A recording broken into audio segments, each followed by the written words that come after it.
मी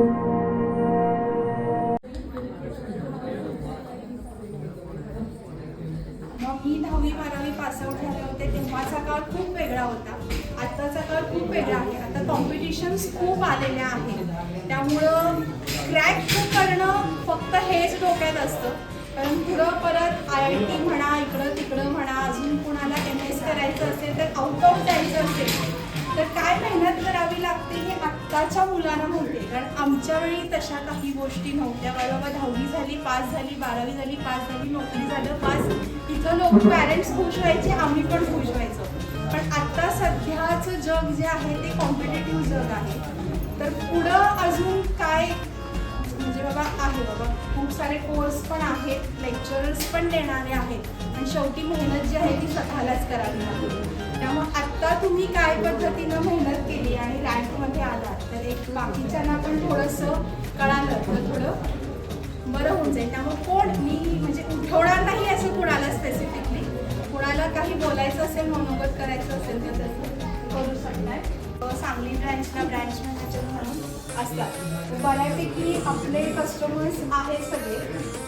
कधीही आलात सर असतातच, आम्ही देखील असतो. त्यामुळे एक छोटीशी व्हिजिट पुन्हा कधी आलात शॉपिंगसाठी वगैरे तर नक्की भेटून जा.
त्यांनी फक्त हे यश आहे म्हणून म्हणजे 10वीला खूप यश मिळवलं म्हणून हे 2 वर्ष एकदम जास्त थोडासा अभ्यास केल्यानंतर त्यांचं जे काय CA आहे ते त्यांना मिळणार आहे एवढंच मला सांगायचं. म्हणजे त्याच्यासाठी हे मिळालंय म्हणून आपण कुठे कमी पडायला नको, मागे पडायला नको की हा मला मिळू शकतंय, आत्ता मिळालंय म्हणजे पुढे मिळणार. हे फक्त मुलांनी थोडं समजून घ्यायला हवं. कारण त्यांचं कौतुक सगळ्या ठिकाणी होते ते मान्य आहे, त्यांनी केलं म्हणून कौतुक होते. पण हे 2 वर्ष खूप महत्त्वाचे आहेत हे सांगायचं आहे मला सगळ्या मुलांना. मी सुरुवातीलाच म्हटलं होतं आमच्या काळात एवढं कॉम्पिटिशन नव्हतं, पण आत्ताच्या काळात कट टू कट कॉम्पिटिशन आहे. लॉकडाऊनमध्ये बाबा हायेस्ट रँकर असलेल्यांचे सुद्धा जॉब्स खूप जणांचे लॉस झालेले आहेत. त्यामुळे आता इथून पुढचं फ्युचर काय असेल कसं असेल कुणालाच माहिती नाही आहे.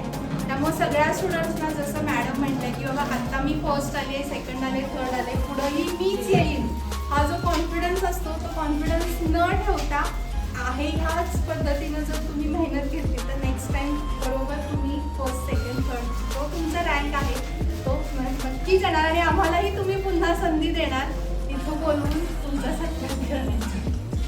स्टुडंट्सपैकी कोण आहे?